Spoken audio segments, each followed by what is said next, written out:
Hey guys, welcome back to hemorrdroids.net. Sorry this review's taken so long. I've been kind of busy over the last month or so with other things in my life, and I'm possibly a bit too late. Everyone already knows about the phone now, but what the hell. I thought I'd take you through my thoughts about it. There is a full write-up on the website, hemorrdroids.net. Go and have a look at that if you want. There's some good examples of the camera and stuff that I can't really show you in the video. It's not as in-depth as some have done. Again, bit pushed for time in some ways, so my apologies, but hopefully it's useful to some people.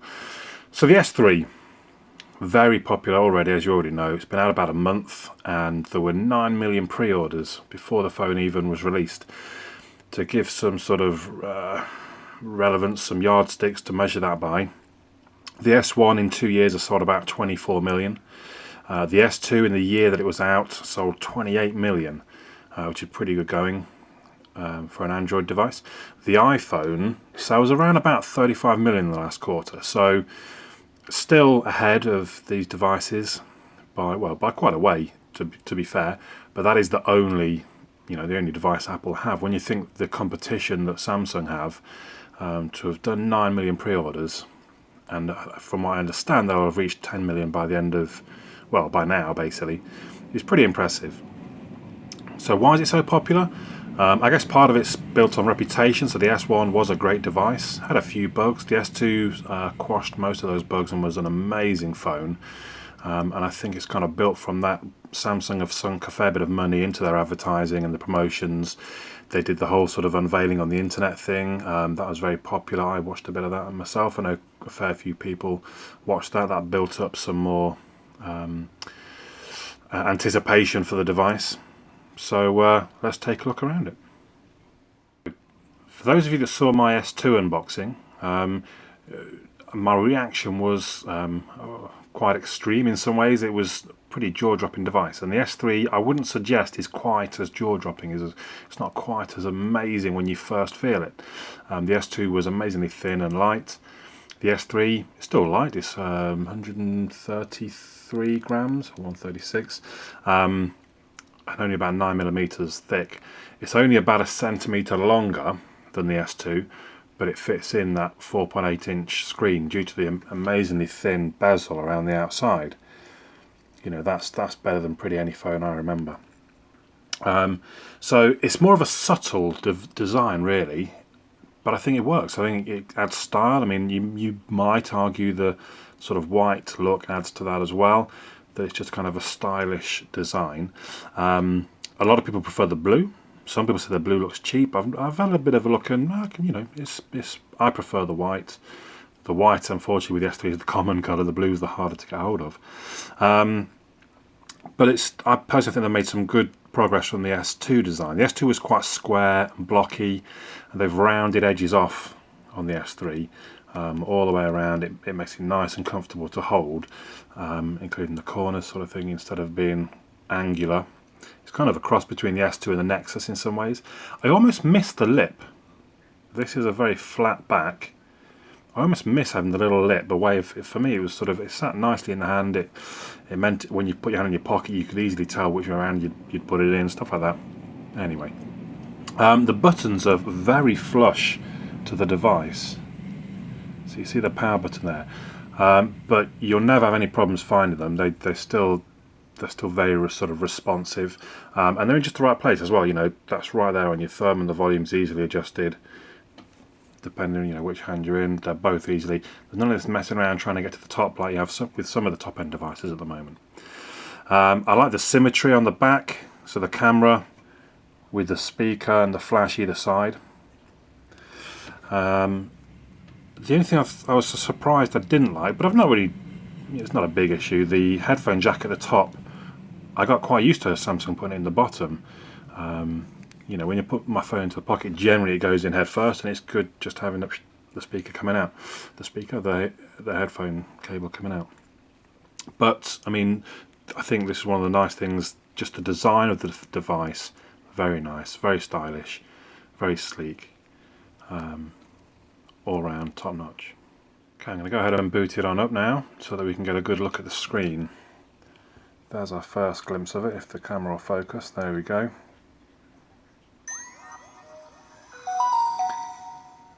All the Samsung devices have have generally impressed people with the screens. The Super AMOLED is a gorgeous looking screen. There was some criticism over the S1 and the S2 in that the colours were a bit oversaturated. Personally, I believe that Samsung have addressed that, and generally it's a very good looking image. Text is, I mean, crisp as you would want. It's only, well, I say only, it's 306 pixels per inch, and I say only because the iPhone is about 330. Even the Nexus device and others are sort of 316. The HTC One X 313, I think, 312. So this is actually behind them all with 306. It's still got the 1280 by 720 screen, but because it's over 4.8 inches, that has spread the pixels slightly. But let's have a look at some of the pictures.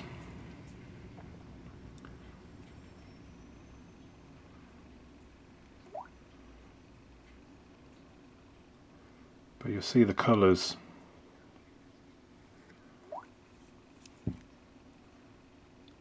And this was taken with the phone, but the colours, I think they just look fantastic. I don't know how well you can see it really on the video.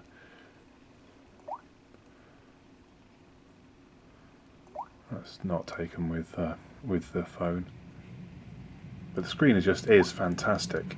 There has been some discussion of the auto brightness, that it sometimes, and it does look, I think probably on the camera it looks a little bit dark, so some people are thinking that the auto brightness is too low.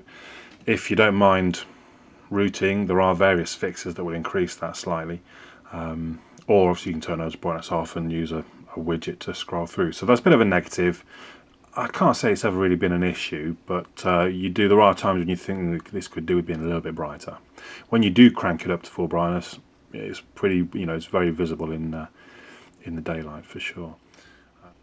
Let's have a look at some of the software that you get with it. Now the big one that everyone's probably heard about is S-Voice. So I suppose let's have a look at that. Actually, I can run that by double pressing the. What will the weather be like tomorrow?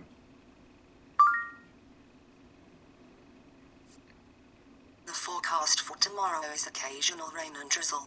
Yeah, doesn't look so good. How far away is Glasgow?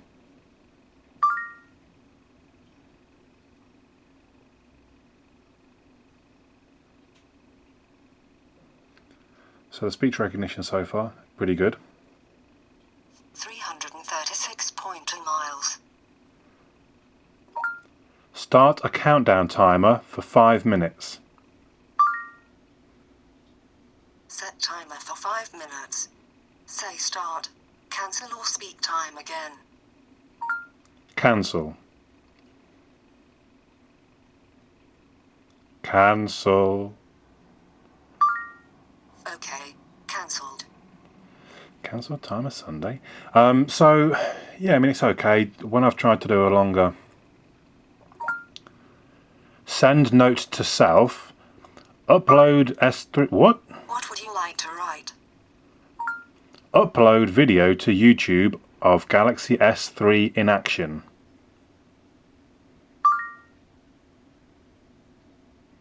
New memo.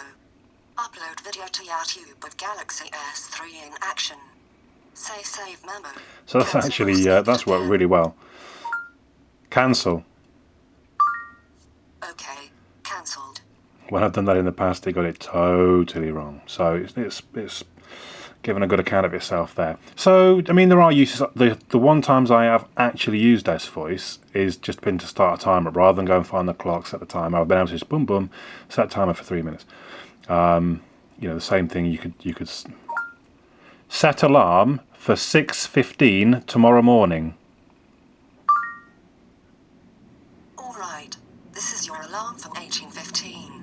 Should I save it? 6:15 p.m. Cancel. Cancel. Cancel. I still got both of them. I don't know why I waited.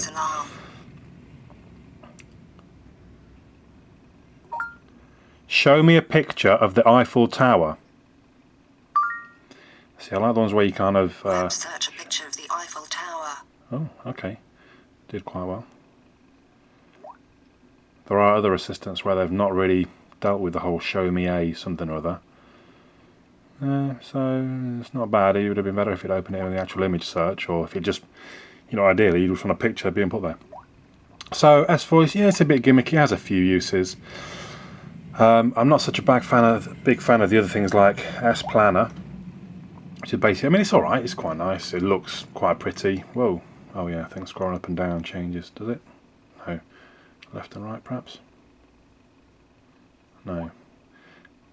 So I find it's just not quite as user-friendly as the standard ice cream sandwich.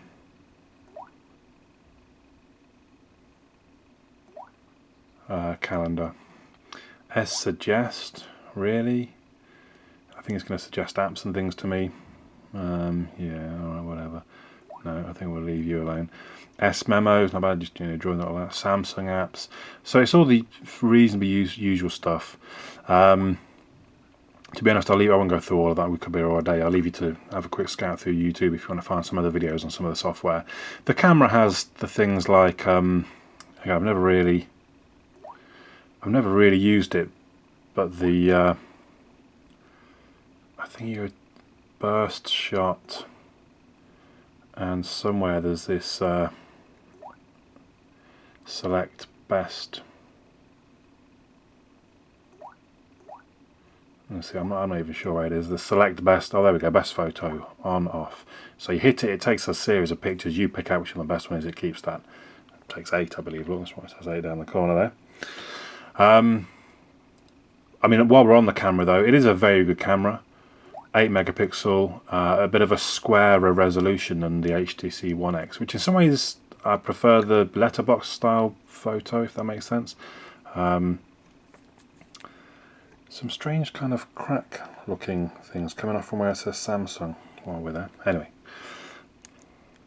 So, but yeah, all in all, I mean the software, if nothing else, is very slick and fast. TouchWiz,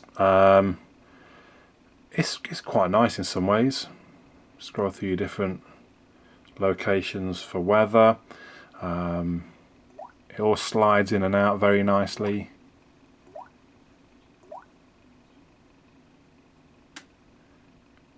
A little bit of lag there for a second, but all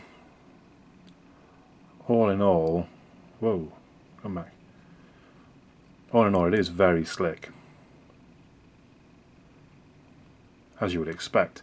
I mean, it benchmarks very highly. Limpac, I did score a couple of 180s, I think, which I've not seen anything do before. Although it's a slightly slower processor at 1.4 gigahertz quad core, it seems to be much more efficient. So there's also quite a large developer community already on board, probably because the phone is so popular. I guess it's the most popular Android we've had yet, so therefore there's going to be a lot of developers owning them as well and wanting to put ROMs on it. So there is CyanogenMod 9 out. If you haven't seen my video, if I've uploaded it, I might not have just yet, but go and have a look at that. It's pretty functional. There are a lot of other custom ROMs available with tweaks and adjustments, so you'll have plenty to choose from there if that's what floats your boat, like me. I'll shut it back down again just to show you. We'll take the back off here, the usual Samsung style rip away at the cover, which is very light and thin, but generally pretty tough. Look at the size of the battery in there. It's pretty good. See the memory card slot, which many phones are missing these days. And this is a 2100 milliamp hour battery. When you consider the S2 had a, was it 1600, 1650, and everyone was waiting for the 2000 milliamp hour extended battery, I think it's pretty great that Samsung has come straight out with a 2100 as standard. I mean, a lot of people said, oh, they should have done that on the S2 when the extended came out, so why didn't it ship with this? But it added that extra bit of thickness. Whereas that's been kind of designed into the S3 to keep it still nice and thin and of a decent size, and it really does give some good battery life. Obviously I can't really show that very easily on a video, but I will tell you I really don't have any concerns of the phone making it through the day. Even on quite intense days where I'm taking lots of pictures, I'm making calls, messages, it's still lasting me quite easily 16-18 hours. On the less intense days, I can get right through, I can get through 24 hours without too much trouble either. Obviously, everybody's battery life is going to vary depending on what they've got set up on their phone.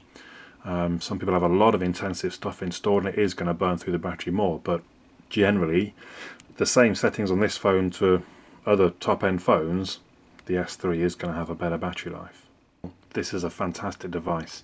I mean, one thing I've not shown you is the speaker, for example.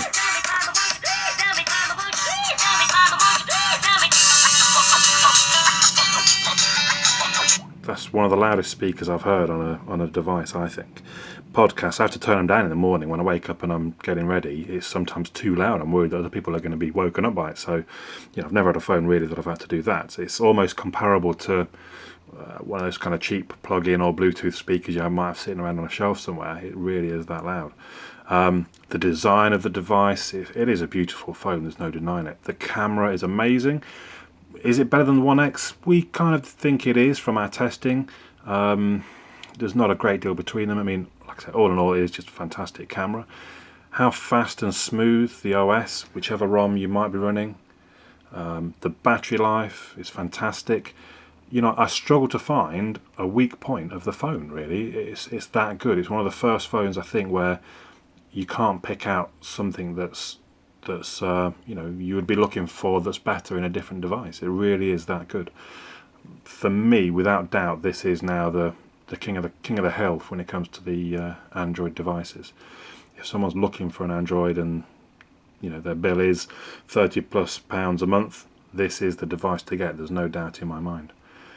So there we go. The Galaxy S3. I'm sure many of you will disagree with me in one way or another, or I've done something wrong. Let us know in the comments below. Otherwise, once again, sorry for the delay in this, but better late than never, and I'll catch up with you all again soon. My name's Andy, hemorrdroids.net.